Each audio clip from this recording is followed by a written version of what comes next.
thanks for tuning in to another episode of Ask 360, where we answer all your questions related to health, fitness, training, rehabilitation, and nutrition.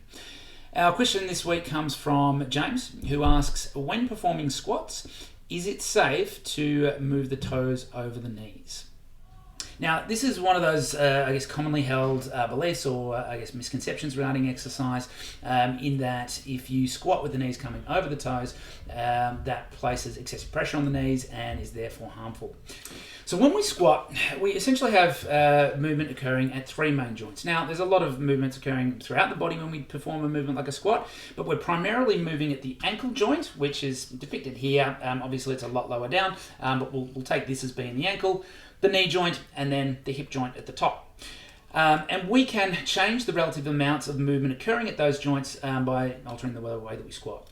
If we keep the knees from going forward of the toes, so we keep a relatively vertical tibia or a relatively vertical shin bone, and move the hips back further, that will place more load over the hip joint. As we bring the knee further forward of the toes, there's more load going through the knee joint and there's more movement occurring at the ankle.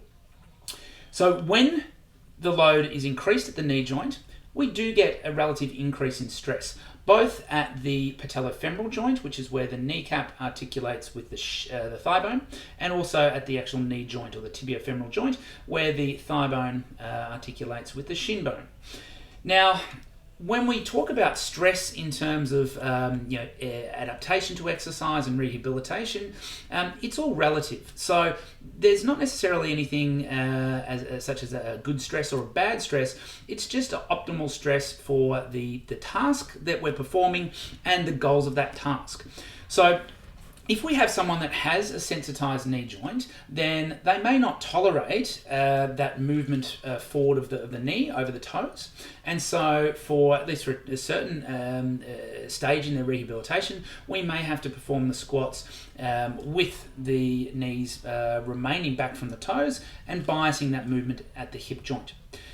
As that person's condition improves, however, we do want to start to retrain that movement so that they are able to tolerate gradually greater loads at the knee joint, because we do need to have our knees going forward of our toes when we perform normal tasks of daily living, when we go up and down stairs, when we squat to pick something up from the floor, when we do a very deep squat.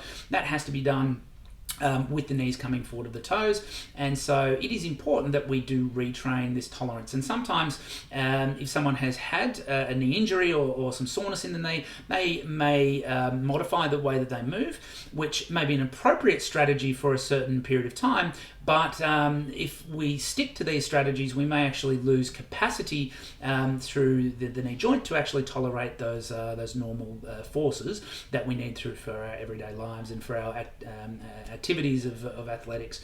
And this basically goes for any part of the body. When it's injured or sensitized, we need to decrease the load, but then we need to gradually load that up. Maybe some restrictions that prohibit someone from squatting in a certain way. So if we have a very stiff ankle joint, then we may have to modify the squat. So if we're not actually able to get the knees over the toes because the ankle's so stiff, then that may be another indication for modifying the squat pattern.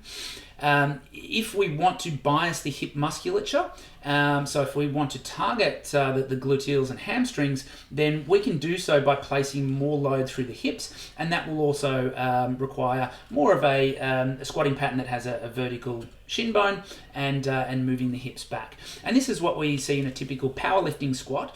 So if we're aiming to lift as much weight as possible, often these maximal lifts in a squat pattern, in a barbell low bar back squat, will be performed with that pattern of moving the hips back.